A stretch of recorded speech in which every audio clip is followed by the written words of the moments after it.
Ayodhya development project में ठेकेदारों को अनफेयर एडवांटेज पहुंचाया गया है। करोड़ रुपए का गलत तरीके से लाभ दिया गया है। ठेकेदारों को उस काम के लिए भुगतान किया गया। उत्तर प्रदेश की सरकार और पर्यटन विभाग ने कैग की ऑडिट रिपोर्ट में किए गए खुलासों को स्वीकार किया था। राम मंदिर की प्राण प्रतिष्ठा भी हो गई है और इसी बीच जाने अनजाने में आपने एक पार्टी विशेष का प्रचार प्रसार, उसका झंडा अपने घरों में लगाकर किया ही है। 26 जनवरी को व्हाट्सएप की प्रोफाइल पिक पर तिरंगा लगाने का ट्रेंड इस बार भाजपा की आईटी सेल ने शुरू नहीं किया।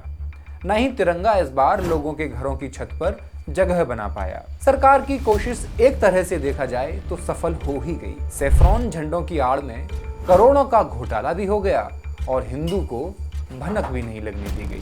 पहले पेंशन योजना के फंड की हेराफेरी की बात आई, फिर आयुष्मान भारत योजना में करोड़ों रुपए की गड़बड़ी हुई। मगर बात यहीं नहीं रुकी। भारतमाला योजना में नेशनल हाईवेज के निर्माण में भी करोड़ों का घोटाला होने के बाद कैग की रिपोर्ट में एक और खुलासा हुआ। ये खुलासा अयोध्या डेवलपमेंट प्रोजेक्ट से जुड़ा हुआ है। कैग ने अपनी ऑडिट रिपोर्ट में बताया कि अयोध्या डेवलपमेंट प्रोजेक्ट में ठेकेदारों को अनफेयर एडवांटेज पहुंचाया गया है। रिपोर्ट में कई और इरेगुलरिटीज की बात भी की गई है, जिन्हें इस वीडियो में हम आगे जानेंगे। नमस्कार, मैं हेमंत। अयोध्या से एक चौंकाने वाली खबर ये सामने आ रही है कि यहाँ स्वदेश दर्शन योजना के तहत हुए विकास कार्यों में घोटाला किया गया है। कैग की रिपोर्ट की माने तो रामनगरी के गुप्तार घाट के आसपास हुए कामों में ठेकेदारों को अनुचित लाभ पहुंचाया गया है। एक योजना चलाई गई जिसका नाम था स्वदेश दर्शन योजना। इसका मकसद था अयोध्या का विकास करना, लेकिन जब इसकी पड़ताल होने का समय नजदीक आया और कैग ने जनवरी 2015 से मार्च 2022 के बीच का ऑडिट खत्म किया तो रिपोर्ट 9 अगस्त को संसद में पेश की गई। द इंडियन एक्सप्रेस की रिपोर्ट के अनुसार कहा गया कि 6 राज्यों की 6 परियोजनाओं में ठेकेदार को 19.73 करोड़ रुपए का गलत तरीके से लाभ दिया गया है। अयोध्या भी इसी स्वदेश दर्शन योजना के तहत रामायण सर्किट का एक हिस्सा है। इसके लिए 27 सितंबर 2017 को 127 करोड़ 21 लाख का बजट मंजूर हुआ था। रिपोर्ट में कहा गया है कि काम कराने वाली एजेंसी यानी उत्तर प्रदेश राजकीय निर्माण निगम के ठेकेदार को कॉन्ट्रैक्ट प्राइस 62.17 करोड़ रुपए के 5% की रेट पर परफॉर्मेंस गारंटी जमा करनी थी, जो करीब 3 करोड़ 11 लाख होती है। लेकिन ठेकेदार ने केवल 1 करोड़ 86 लाख रुपए ही जमा किए। यही नहीं, रिपोर्ट में योजनाओं की मॉनिटरिंग पर भी सवाल खड़े किए गए, जिससे इस परियोजना में हुए प्रशासनिक लापरवाहियां साफ साफ उजागर होती हैं।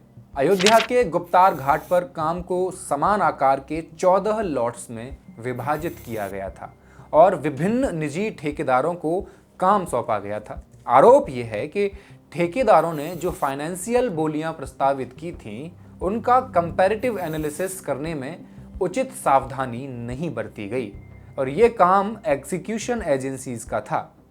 ये कोई लापरवाही नहीं लगती। सिमिलर नेचर और एक्सेप्टेड कॉस्ट के काम अलग अलग दरों पर एक ही ठेकेदार को दे दिए जाते हैं। कैग ने कहा कि ठेकेदारों को उस काम के लिए भुगतान किया गया जो एग्जीक्यूट ही नहीं किया गया था।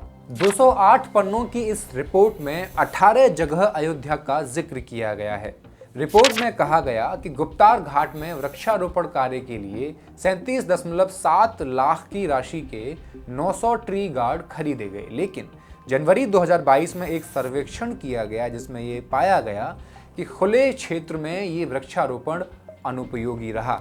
इसके अलावा 3 ठेकेदारों को काम देने के बाद राज्य सरकार ने खुद संज्ञान लिया और उनका जीएसटी रजिस्ट्रेशन रद्द कर दिया था। ऐसे में अब वो रजिस्टर्ड ठेकेदार नहीं रहे, लेकिन इन्हीं में से एक ठेकेदार को उसके जीएसटी रजिस्ट्रेशन के संदर्भ में कुल 19,57,000 रुपए का अनियमित भुगतान किया गया था।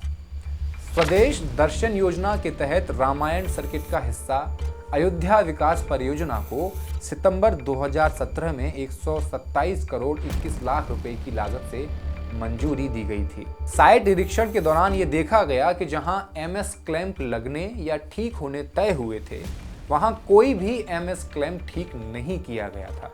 हालांकि काम को मेजर करते वक्त एमएस क्लैंप की आपूर्ति और उसको फिक्स करने तक का खर्चा भी बिल में ऐड किया गया था, जिसके एवज में ठेकेदारों को 51,05,000 रुपए का भुगतान किया गया था। चूंकि साइट पर एमएस क्लैंप की आपूर्ति और फिक्सिंग का कोई काम नहीं किया गया था, इसलिए इसकी लागत ठेकेदारोरों के बिलों से काट ली जानी चाहिए थी, लेकिन ऐसा नहीं किया गया।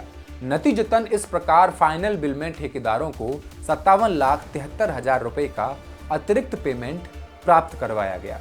सीएजी की रिपोर्ट में अयोध्या विकास परियोजना के कार्यान्वयन में 8 करोड़ 22 लाख रुपए के अनावश्यक व्यय पर भी प्रकाश डाला गया है और राज्य सरकार को दोषी ठहराया गया है, क्योंकि सेंटेज, जीएसटी और श्रम के लिए देय वास्तविक राशि के आकलन में उचित देखभाल करने में राज्य सरकार विफल रही है।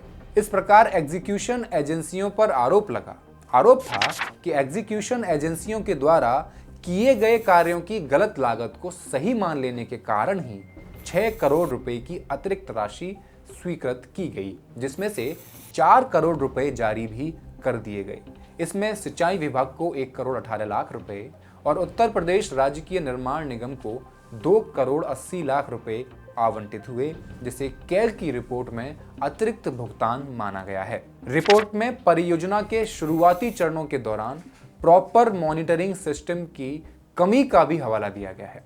कैग ने कहा कि राज्य सरकार को परियोजना की निगरानी और समय पर एग्जीक्यूशन के लिए योजना दिशा निर्देशों के अनुसार पहले ही राज्य स्तर पर एक कमेटी नियुक्त करनी थी, जिसे परियोजना की मंजूरी के 2 साल बाद नियुक्त किया गया था।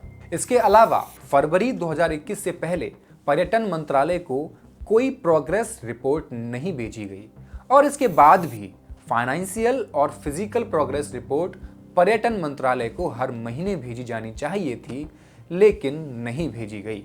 इसे कैग की रिपोर्ट में साफ तौर पर राज्य सरकार द्वारा गलत मॉनिटरिंग का संकेत माना गया है। जुलाई 2022 में उत्तर प्रदेश सरकार के पर्यटन विभाग और सिंचाई विभाग ने एक एग्जिट कॉन्फ्रेंस आयोजित की थी, जहां उत्तर प्रदेश की सरकार और पर्यटन विभाग ने कैग की ऑडिट रिपोर्ट में किए गए खुलासों को स्वीकार किया था। सरकार ने विभागों को यह निर्देश भी दिया था कि जितना भी अतिरिक्त भुगतान किया गया है उसकी वसूली शुरू की जाए। कैग ने अपनी ऑडिट रिपोर्ट में अयोध्या डेवलपमेंट प्रोजेक्ट में अनावश्यक खर्चे की बात भी की है। उसने बताया कि प्रोजेक्ट में 8 करोड़ 22 लाख रुपयों का अनावश्यक खर्च किया गया है। इतना ही नहीं, रिपोर्ट में इस प्रोजेक्ट की मॉनिटरिंग व्यवस्था पर भी सवाल खड़े किए गए हैं। सवालों का क्या है? जब तक किसी की जवाबदेही सुनिश्चित न हो तब तक सवालों का क्या है? आज कोई मौजूदा शासन का समर्थक हो या विरोधी, शायद ही किसी के मन में संदेह बचा हो कि मोदी राज की अगर 2024 में सत्ता में वापसी होती है, जिसे कि 22 जनवरी की प्राण प्रतिष्ठा के बाद उनकी कैबिनेट ने नया युग बताया है, तो ये अपने कंटेंट में एक सर्वसत्तावादी यानी टोटलिटेरियन स्टेट राज्य होगा। उसका फॉर्म और नाम जो भी हो, राज्य और समाज की सारी संस्थाओं पर तो उनका कब्जा होगा ही, नागरिकों को अपना जीवन उनके विचारों, आदेशों, निर्देशों के अनुरूप ढालना होगा। वीडियो को ज़्यादा से ज़्यादा शेयर कीजिए और मॉलिटिक्स को सब्सक्राइब कर लीजिए। शुक्रिया।